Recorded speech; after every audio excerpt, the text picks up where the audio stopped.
The 11th century was a time of great change and upheaval. The world was a tapestry woven from diverse empires, kingdoms, and caliphates, each vying for power and influence. From the shores of the Atlantic to the islands of Southeast Asia, the political landscape was fragmented and dynamic. In Europe, the Holy Roman Empire dominated the West, while the Byzantine Empire held sway in the East.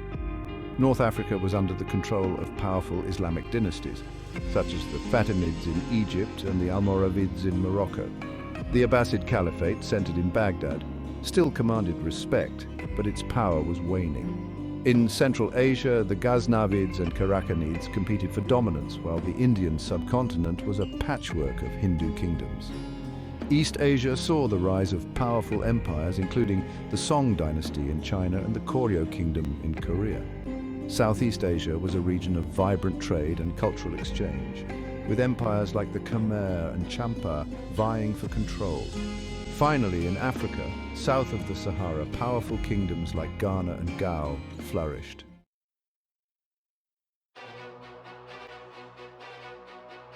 The 11th century witnessed the rise and fall of numerous empires and dynasties. The balance of power was constantly shifting, leading to conflict and conquest. In Europe, the Holy Roman Empire faced challenges from within and without, while the Byzantine Empire struggled to maintain its hold on Anatolia in the face of the burgeoning Seljuk Turks. In the Islamic world, the Abbasid Caliphate continued to decline, challenged by the Fatimids in Egypt and the rising power of the Seljuks. The fall of the Umayyad Caliphate in Andalusia led to a period of fragmentation, with the rise of the Taifa Kings. This power vacuum in the Iberian Peninsula paved the way for the expansion of Christian kingdoms in the north. The Ghaznavid Empire in Central Asia reached its zenith under Mahmud of Ghazni, but faced increasing pressure from the Seljuks. Meanwhile, the Chola Empire in South India reached the height of its power, controlling a vast maritime empire. These shifts in power were not limited to one region, but rather characterized the geopolitical landscape of the 11th century.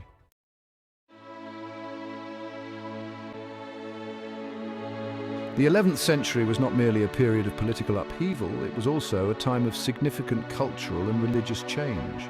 The Great Schism of 1054 formally divided Christendom into the Roman Catholic Church in the West and the Eastern Orthodox Church in the East. This schism had profound implications for the relationship between these two branches of Christianity and their respective spheres of influence. The rise of Islam continued to reshape the cultural and religious landscape of Afro-Eurasia. The Seljuk Turks, newly converted to Islam, played a pivotal role in spreading the faith throughout Anatolia and beyond. The stage was set for the cultural exchange and conflict that would characterize the relationship between Christendom and the Islamic world for centuries to come. The 11th century, then, was a period of transformation, a time when the old order was challenged and new powers emerged. It was a century that laid the foundation for the world to come, a world shaped by the clash of empires, the spread of religions, and the enduring legacy of the past.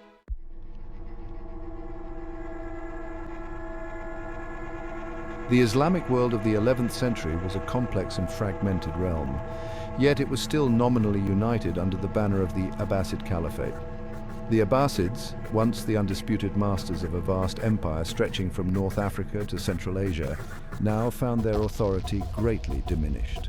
Their capital, the once glorious city of Baghdad, remained a center of learning and culture, but the Abbasid Caliph himself was little more than a figurehead, his power eclipsed by ambitious regional rulers. In the heart of Egypt, a rival caliphate challenged the Abbasids' claim to leadership of the Islamic world, the Fatimids. The Fatimids, adherents of Shia Islam, had established their own caliphate in the 10th century, and from their capital in Cairo, they ruled over a prosperous domain that encompassed much of North Africa and the Levant. The Fatimid Caliph, unlike his Abbasid counterpart, exercised real power, commanding a formidable army and overseeing a sophisticated administrative apparatus. The rivalry between the Abbasids and the Fatimids was not merely a political struggle, it was also a theological conflict. The Abbasids, as Sunni Muslims, regarded the Fatimids as heretics, while the Fatimids viewed the Abbasids as illegitimate usurpers. This religious schism further divided the Islamic world, exacerbating existing political tensions and fueling sectarian strife. Both caliphates sought to undermine each other's legitimacy, employing propaganda, espionage, and even military force to advance their cause. The struggle between Baghdad and Cairo had far-reaching consequences for the Islamic world. It weakened the already fractured unity of the Ummah, making it more vulnerable to external threats. Moreover, it diverted resources and attention away from other pressing issues, such as the growing power of non-Muslim states on the periphery of the Islamic world. The 11th century then witnessed the paradoxical spectacle of a civilization at the height of its intellectual and cultural achievements, yet riven by internal divisions that threatened to tear it apart.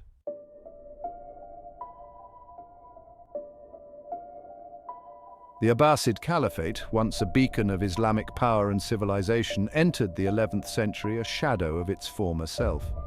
The once vast territories under Abbasid control had shrunk considerably, with ambitious governors and local strongmen carving out their own independent domains. The Caliph in Baghdad, though still nominally the head of the Islamic world, found his authority increasingly challenged and his writ rarely extending beyond the walls of his capital. The decline of the Abbasids was a gradual process spanning several centuries and stemming from a multitude of factors. Internal strife, economic instability, and the rise of powerful regional dynasties all contributed to the erosion of Abbasid power. The once mighty Abbasid army, weakened by years of neglect and corruption, was no longer capable of projecting force across the vast expanse of the Caliphate, allowing ambitious rivals to chip away at its borders with impunity. Adding to the Abbasids' woes was the rise of a powerful new force within their own borders, the Buyids. The Buyids, a Persian dynasty of Shia persuasion, had emerged from obscurity in the 10th century to conquer much of western Persia and Iraq. In 945 AD, they captured Baghdad itself, effectively making the Abbasid Caliph their puppet. Though the Buyids allowed the Caliph to retain his nominal authority as a religious figurehead, they assumed control of all temporal affairs, relegating the Abbasids to a position of impotence and humiliation. The Buyid takeover of Baghdad marked a turning point in the history of the Abbasid Caliphate. It symbolized the decline of Arab power and the resurgence of Persian influence within the Islamic world. Moreover, it highlighted the growing rift between Sunni and Shia Muslims, a division that would have profound implications for the future of Islam. The Abbasids, now mere pawns in the hands of their Shia overlords, could only watch helplessly as their once mighty empire crumbled around them.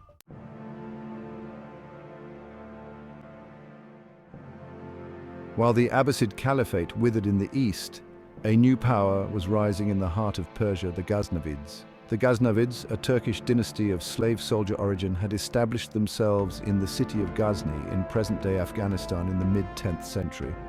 Led by ambitious and capable rulers, the Ghaznavids embarked on a remarkable campaign of expansion, conquering vast territories in Persia, Central Asia, and even parts of northwest India. The most famous of the Ghaznavid rulers was Mahmud of Ghazni, who reigned from 998 to 1030 AD. A brilliant military strategist and a ruthless conqueror, Mahmud extended Ghaznavid power to its zenith. He led 17 expeditions into India, sacking wealthy Hindu temples and amassing vast quantities of plunder. Mahmud's conquests not only enriched his empire, but also spread Islam into the Indian subcontinent, laying the foundation for the later establishment of Muslim rule in northern India. Despite their military prowess, the Ghaznavids faced numerous challenges. Their empire, vast and ethnically diverse, was difficult to govern effectively. Moreover, the Ghaznavids' reliance on slave soldiers, while initially a source of strength, ultimately proved to be their undoing. As the empire expanded, so too did the power and influence of the slave soldier class, creating a potential threat to the Ghaznavid rulers themselves. Despite these challenges, the Ghaznavids played a pivotal role in shaping the history of the 11th century world. They created a powerful and prosperous empire that linked Central Asia to the Indian subcontinent, facilitating trade and cultural exchange. Moreover, their conquests in India introduced Islam to new populations, leaving an enduring legacy on the religious landscape of South Asia. The Ghaznavids, though their empire would ultimately prove ephemeral, left an indelible mark on the history of the Islamic world and beyond.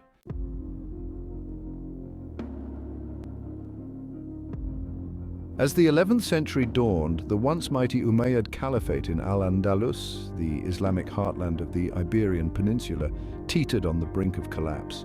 Internal strife, fueled by factionalism, courtly intrigue, and ethnic tensions, had weakened the caliphate from within, making it vulnerable to external threats and paving the way for its eventual disintegration. The seeds of discord had been sown decades earlier, during the reign of the capricious Caliph al-Hakam II, whose death in 976 AD triggered a succession crisis that plunged Al-Andalus into chaos. Al-Hakam's heir, the young Hisham II, was a mere figurehead, manipulated by ambitious courtiers vying for power. Among them was the cunning and ruthless Muhammad ibn Abi Amir, better known to history as Al-Manzur, the Victorious. Al-Manzur, a skilled military commander and shrewd politician, seized control of the caliphate's administration, relegating Hisham II to a life of gilded captivity while he himself ruled as the de facto dictator of Al-Andalus.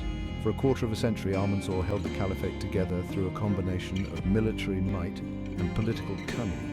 He waged relentless campaigns against the Christian kingdoms of northern Spain, securing a string of victories that temporarily halted the tide of Christian reconquest and bolstered his own prestige. However, Al-Manzur's death in 1002 AD removed the last vestige of unity from the crumbling caliphate.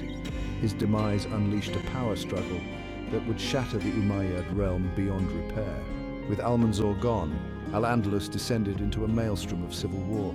Rival claimants to the caliphate, each backed by their own factions and armies, clashed in a series of bloody conflicts that devastated the land and sapped its strength. Amidst the chaos, the once centralized authority of the Umayyad Caliphate crumbled, replaced by a patchwork of petty kingdoms ruled by ambitious local strongmen. The fragmentation of Al-Andalus, a process decades in the making, was now complete.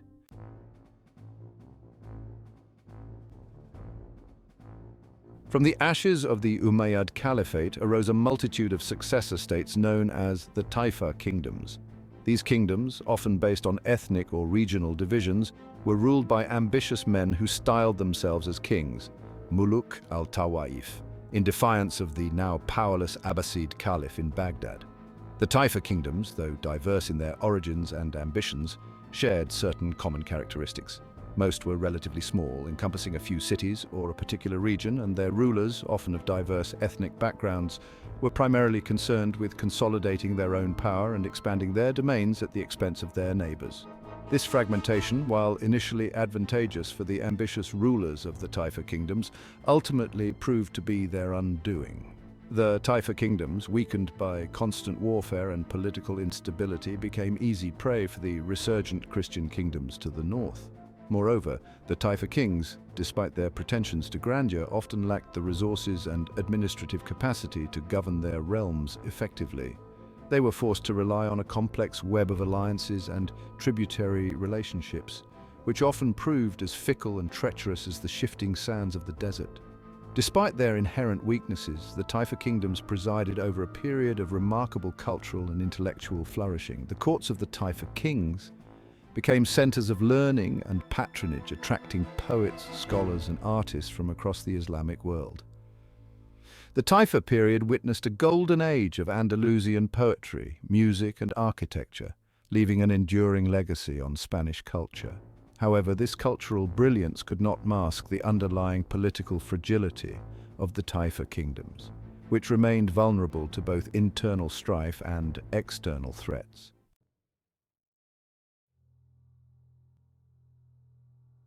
As the Taifa Kingdoms squabbled amongst themselves, a new threat loomed large on the horizon: the expanding power of the Christian kingdoms of northern Spain. For centuries, the Christian rulers of Leon, Castile, Navarre, and Aragon had been confined to the northern fringes of the Iberian Peninsula, their southward expansion checked by the military might of the Umayyad Caliphate. However, the collapse of the Caliphate and the subsequent fragmentation of Al-Andalus created a power vacuum that these ambitious Christian rulers were all too eager to exploit. Emboldened by the weakness of their Muslim neighbors, the Christian kings launched a series of campaigns southwards, gradually expanding their territories at the expense of the Taifa kingdoms. This renewed Christian offensive, known as the Reconquista, was fueled by a combination of religious zeal, political ambition, and economic opportunism. The Christian rulers, eager to expand their domains and enrich their coffers, portrayed their campaigns as a holy war against the infidel war, a crusade to reclaim Spain for Christendom. The Christian Reconquista gained momentum throughout the 11th century, culminating in the capture of Toledo, the former Visigothic capital, by Alfonso VI of Castile in 1085. The fall of Toledo, a city of great strategic and symbolic importance, sent shockwaves throughout the Islamic world.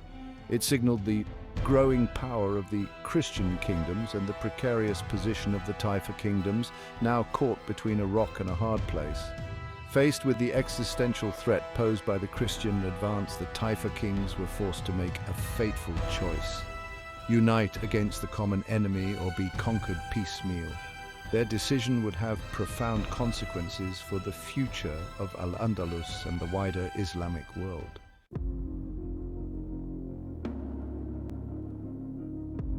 As the 11th century progressed, the once mighty Islamic heartland of Al-Andalus, now fragmented into a patchwork of feuding Taifa kingdoms, faced a growing existential threat from the Christian kingdoms of northern Spain. The Christian Reconquista, fueled by religious zeal and political ambition, gained momentum with each passing year, pushing ever southward into Muslim-held territory. The fall of Toledo in 1085 AD to Alfonso VI of Castile sent shockwaves throughout the Islamic world, signaling the precarious position of Al-Andalus and the very real possibility of its complete reconquest by the forces of Christendom. It was amidst this atmosphere of crisis and impending doom that a new power emerged from the depths of the Sahara to challenge the Christian advance and reshape the destiny of Al-Andalus, the Almoravids. The Almoravids, a Berber dynasty originating from the deserts of what is now Mauritania, were known for their piety, military prowess, and unwavering commitment to Islamic orthodoxy. They had risen to prominence in the mid-11th century under the leadership of a zealous religious reformer named Abdullah ibn Yassin, who sought to unite the disparate Berber tribes under the banner of a purified and militant form of Islam. Ibn Yassin's message of religious revival and military conquest resonated powerfully with the Berber tribesmen who had long endured exploitation and marginalization at the hands of the Arab elites who dominated North Africa. The Almoravids, fired by religious fervor and a thirst for conquest, swept across the Maghreb, uniting the region under their banner and establishing a powerful empire that stretched from the shores of the Atlantic to the borders of modern-day Algeria. With their grip on North Africa secure, the Almoravids turned their attention northward, across the Strait of Gibraltar to the plight of their Muslim brethren in Al-Andalus. The Taifa Kings, desperate for any help they could get against the advancing Christian armies, appealed to the Almoravids for assistance, hoping to use the Berber warriors to bolster their own faltering defenses. However, the Almoravids had their own plans for Al-Andalus, plans that went far beyond merely propping up the weak and divided Taifa kingdoms.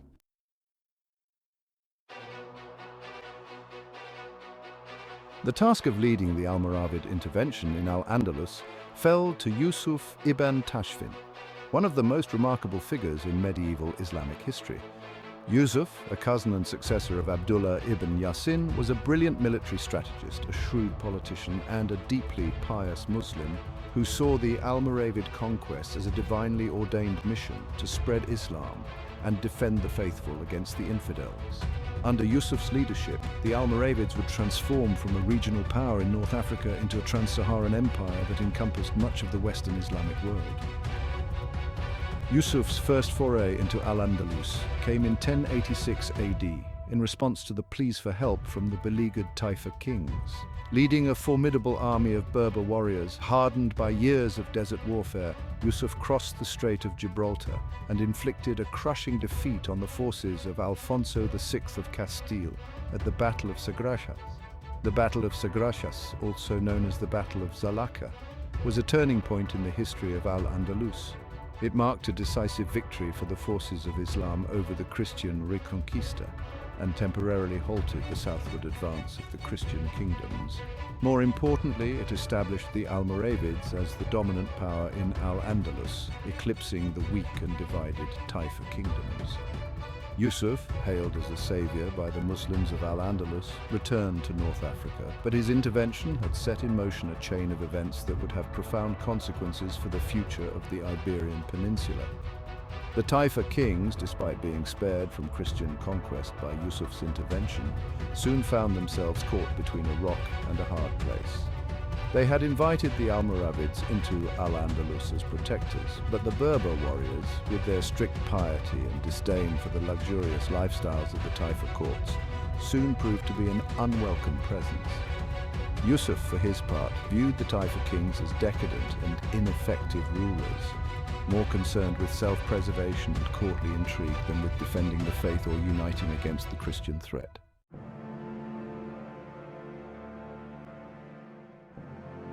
The Almoravid conquest of Al-Andalus was not a single decisive event, but rather a gradual process of subjugation and annexation that unfolded over several years.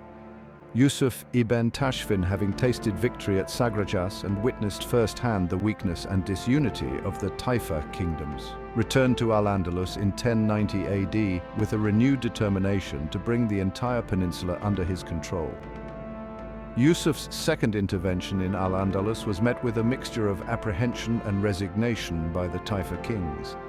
Some, realizing the futility of resistance, submitted to Almoravid authority without a fight, hoping to preserve their positions and wealth by becoming vassals of the new Berber overlords. Others, clinging to the hope of independence, formed fragile alliances and prepared for a desperate last stand against the Almoravid tide. However, the Taifa kingdoms, weakened by decades of internal strife and lacking any semblance of unity, proved to be no match for the disciplined and battle-hardened Almoravid armies. One by one, the Taifa kingdoms fell to Yusuf's forces, their rulers deposed, their treasuries plundered, and their territories incorporated into the expanding Almoravid Empire. By 1094 AD, with the capture of Seville, the last major Taifa kingdom had fallen, and Al-Andalus, after nearly a century of fragmentation and decline, was once again united under a single ruler. The Almoravid Empire, forged in the deserts of the Sahara, now stretched across the Strait of Gibraltar, encompassing much of North Africa and the Islamic heartland of Al-Andalus. Yusuf ibn Tashfin, the architect of this trans-Saharan empire, had achieved what had seemed impossible just a few decades earlier. He had reunited Al-Andalus, halted the Christian Reconquista in its tracks, and established the Almoravids as the dominant power in the Western Islamic world. However, the task of governing this vast and diverse empire would prove to be a daunting challenge, one that would test the limits of Almoravid power and ultimately sow the seeds for their own decline.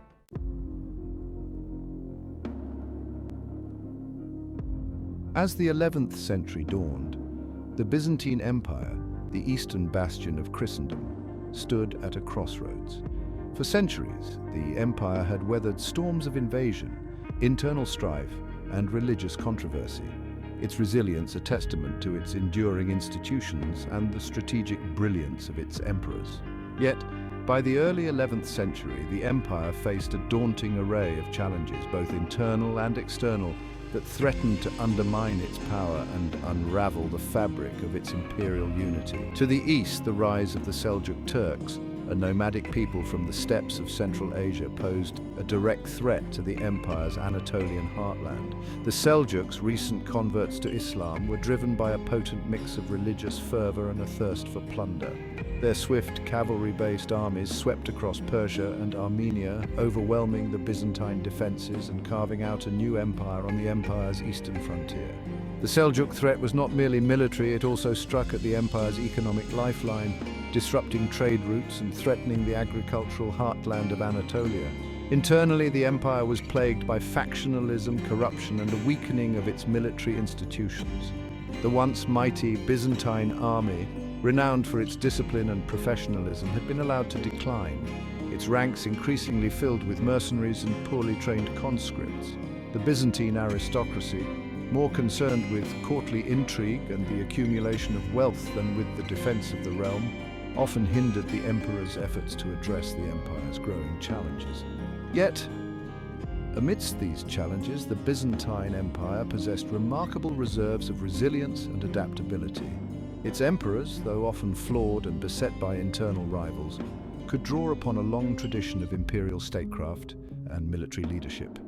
The empire's bureaucracy, though often criticized for its complexity and venality, provided a degree of administrative continuity that was the envy of its neighbors. The 11th century would witness a remarkable period of Byzantine resurgence, a testament to the empire's enduring strength and its ability to adapt to changing circumstances.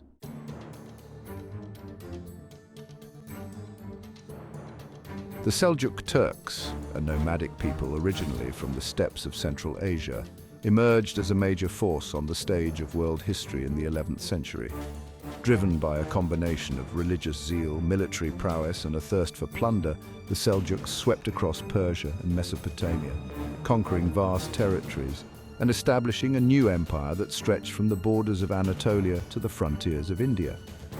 The Seljuk conquests had a profound impact on the political and religious landscape of the Middle East, marking a turning point in the history of the Islamic world and posing a direct challenge to the Byzantine Empire, the eastern bulwark of Christendom.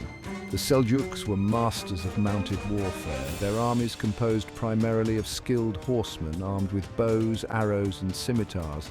They were renowned for their speed, mobility, and their mastery of the art of the encirclement, tactics that allowed them to overwhelm larger and more heavily armed opponents. The Seljuk conquests were not merely military campaigns, they were also accompanied by a wave of religious conversion, as the Seljuks actively promoted the spread of Islam throughout their newly conquered territories. The Seljuk Empire, though vast and powerful, was also inherently unstable. Its nomadic origins, while initially a source of strength, ultimately proved to be a weakness as the Seljuks struggled to adapt to the demands of governing a sedentary, urbanized society. The Seljuk rulers, accustomed to the absolute authority of the steppe, often clashed with the Persian and Arab elites who had long dominated the administrative and cultural life of the Islamic East. Moreover, the Seljuk Empire was riven by internal divisions, as rival branches of the ruling dynasty vied for power and influence. These internal divisions, coupled with the challenges of governing a vast and diverse empire, would ultimately weaken the Seljuks, making them vulnerable to both internal rebellion and external pressure. Despite these weaknesses, the Seljuk Empire left an enduring legacy on the Middle East, shaping its political, religious, and cultural landscape for centuries to come.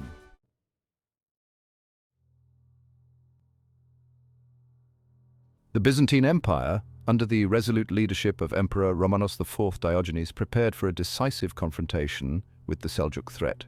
Romanos, a seasoned military commander, recognized the gravity of the Seljuk challenge and understood that the fate of the empire hinged on halting the Seljuk advance into Anatolia. He assembled a large army, drawing upon troops from across the empire, including seasoned veterans from the Balkans, fierce Varangian mercenaries from Scandinavia, and contingents from the empire's Armenian and Georgian allies.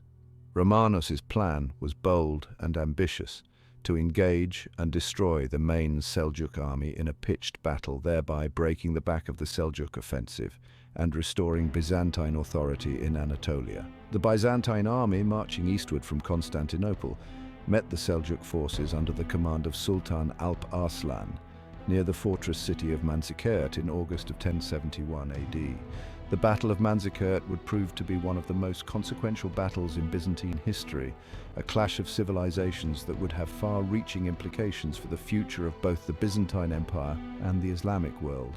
The two armies that met on the dusty plains of Manzikert were a study in contrasts. The Byzantine army, though large, was a heterogeneous force, its ranks composed of soldiers from diverse backgrounds with varying levels of experience and loyalty. The Seljuk army, though smaller in number, was a more cohesive and battle-hardened force, its soldiers united by their nomadic traditions, their Islamic faith, and their unwavering loyalty to their charismatic leader Alp Arslan. As the two armies arrayed for battle, the tension was palpable. Romanos, confident in the size and strength of his army, ordered a general advance seeking to overwhelm the Seljuk forces with the sheer weight of numbers. However, the Seljuks, masters of maneuver and deception, had other plans. As the Byzantine army advanced, the Seljuks skillfully feigned retreat, drawing the Byzantines deeper into a carefully laid trap.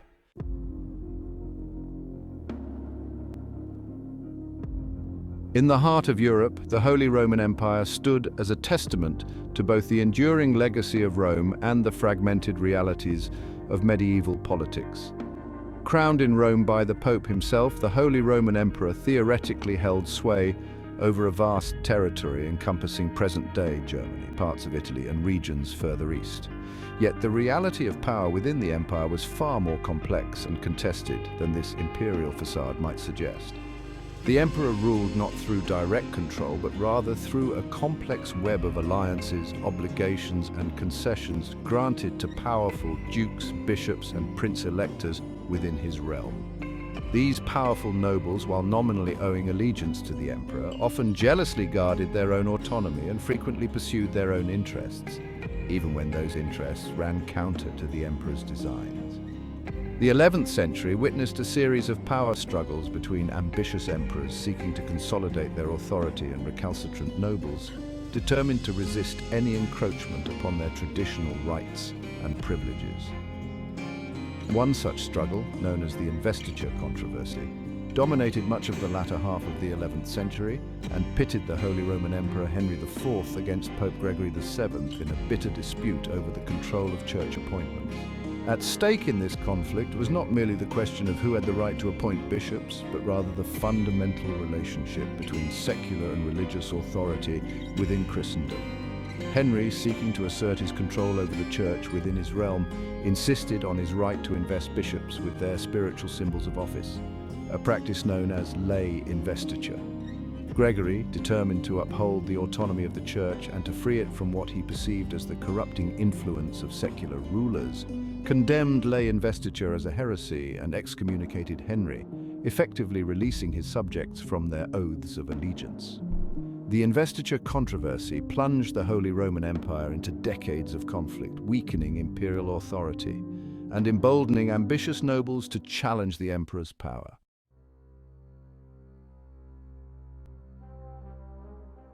The investiture controversy, far from being an isolated dispute within the confines of the Holy Roman Empire, resonated throughout Christendom, highlighting the often tense relationship between the spiritual authority of the papacy and the temporal power of secular rulers. Pope Gregory VII, a man of unwavering conviction and a keen understanding of the levers of power, sought to elevate the papacy to a position of supremacy within Christendom, asserting the Pope's right to intervene in the affairs of secular rulers whenever he deemed it necessary to uphold the principles of Christian morality and to defend the interests of the Church. Gregory's vision of a reformed and revitalized church, free from the corrupting influence of secular interference, inspired many within the church hierarchy and among the ordinary faithful. Yet, his assertive stance also provoked fierce resistance from powerful rulers like Henry IV, who resented papal interference in what they considered to be their own internal affairs. The investiture controversy, though ostensibly a dispute over church appointments, reflected a deeper struggle over the very nature of power and authority within medieval society.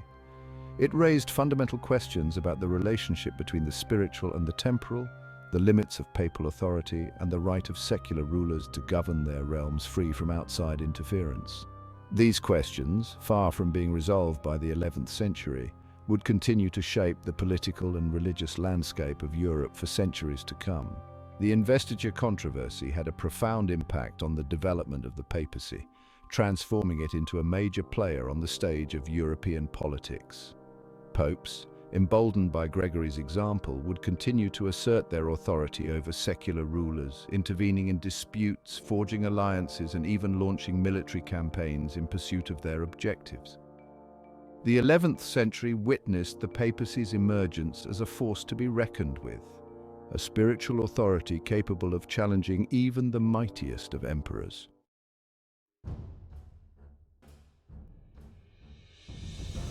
While the heart of Europe grappled with the investiture controversy and the shifting balance of power between emperors and popes, the northern and southern fringes of the continent witnessed their own dramas unfold. In the British Isles, the Norman conquest of 1066 AD had a profound and lasting impact on the course of English history, forever altering the political, social, and linguistic landscape of the island nation. William the Conqueror, Duke of Normandy, a skilled military leader and a ruthless pragmatist, crossed the English Channel with a formidable army, defeating the English forces of King Harold Godwinson at the Battle of Hastings. William's victory at Hastings ushered in an era of Norman domination in England. Norman nobles replaced English lords, Norman customs and laws were imposed upon the conquered population, and the French language, the language of the Norman court, became the language of power and prestige in England, influencing the development of the English language for centuries to come. The Norman conquest had far-reaching consequences, not only for England, but also for the broader political landscape of Europe. It forged closer ties between England and mainland Europe, particularly with Normandy and France, and it introduced new ideas about governance, law, and social organization to English shores. The Norman conquest was a pivotal event in English history, marking a decisive break with the past and setting the stage for the emergence of England as a major player on the European stage. In the south, the Italian peninsula remained a patchwork of competing city-states, principalities, and papal territories, each vying for power and influence in a complex and ever-shifting political landscape. The Normans, fresh from their conquest of England, also cast a long shadow over southern Italy, establishing themselves as a powerful force in the region. The 11th century witnessed the emergence of the Norman Kingdom of Sicily, a remarkable fusion of Norman military prowess, Byzantine administrative traditions, and Arab cultural influences. The Norman Kingdom of Sicily, under the rule of ambitious and capable rulers like Roger II, would become a major player in the Mediterranean world, challenging the power of both the Byzantine Empire and the Islamic rulers of North Africa.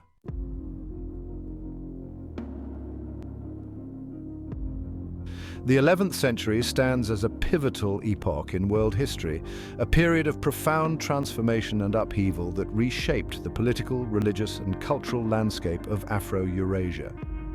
From the shores of the Atlantic to the islands of Southeast Asia, established empires crumbled, new powers arose, and the seeds of future conflicts and cultural exchanges were sown. The 11th century was not merely a period of transition, it was a crucible of change, forging new realities and setting in motion forces that would reverberate for centuries to come. In Europe, the 11th century witnessed the fragmentation of the Islamic heartland of Al-Andalus, the rise of the Christian Reconquista, and the growing assertiveness of the papacy, culminating in the investiture controversy that pitted Pope Gregory VII against Holy Roman Emperor Henry IV. The Norman conquest of England in 1066 AD fundamentally reshaped the political and cultural landscape of the British Isles, while the Byzantine Empire, facing the onslaught of the Seljuk Turks in the east, experienced both moments of resurgence and the bitter sting of defeat at the Battle of Manzikert. The Islamic world, too, underwent a period of dramatic change and upheaval in the 11th century. The Abbasid Caliphate, once the undisputed center of the Islamic world, continued its long decline, its authority eclipsed by ambitious regional dynasties like the Umayyads and the Seljuks. The Fatimid Caliphate in Egypt, a rival center of Islamic authority, challenged the Abbasids for leadership of the Muslim world, while the Almoravids, emerging from the depths of the Sahara, forged a trans-Saharan empire that encompassed much of North Africa and Al-Andalus.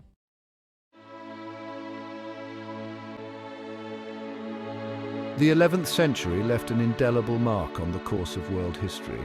It was an era that witnessed the rise of new powers, the decline of old empires, and the shifting tides of religious and cultural influence across Afro-Eurasia. The legacies of this transformative period would continue to shape the destinies of nations and the interactions between civilizations for centuries to come.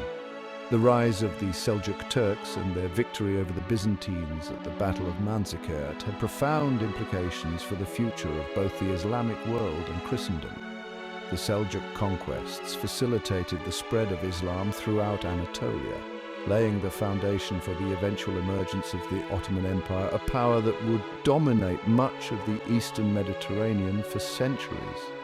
The Byzantine Empire, though weakened by the loss of Anatolia, proved remarkably resilient, adapting to its diminished circumstances and continuing to play a vital role in the political and cultural life of the Eastern Mediterranean for centuries to come.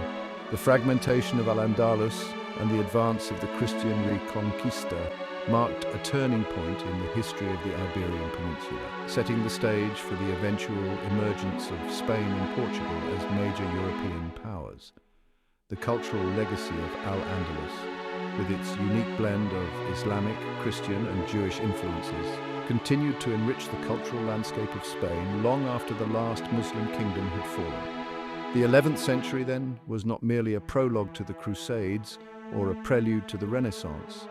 It was a distinct and pivotal epoch in its own right, a period of remarkable dynamism and transformation that left an indelible mark on the course of world history. Its legacies are all around us, shaping the political, religious and cultural landscape of the world we live in today.